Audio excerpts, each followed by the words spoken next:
Moving forward on two fronts at once, recent development point to both immediate improvements in AI model and more details about the distinctive physical product that could change how people interact with ChatGPT. A Bloomberg report has given a clearer look at OpenAI's first hardware device described as the physical manifestation of ChatGPT. The product is expected to be donut-like shaped, roughly the size of a hockey puck, made from high-quality metal and notably without a display. It's battery powered for portability, so it can sit on a nightstand, kitchen, counter, or desk, or can be carried around the house. It's said to have included a camera system and sensors for visual input, along with speaker grill, microphone, and light that shows when it's listening. Moving parts may also give the device a little bit of personal device signaling responses.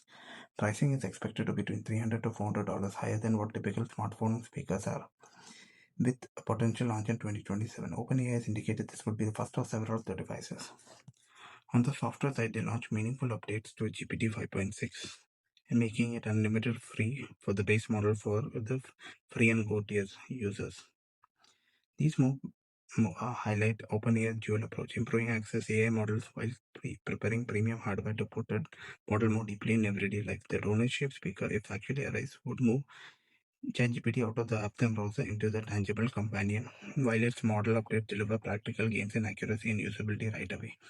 Together, they show a company that's expanding beyond pure software into a more integrated ecosystem.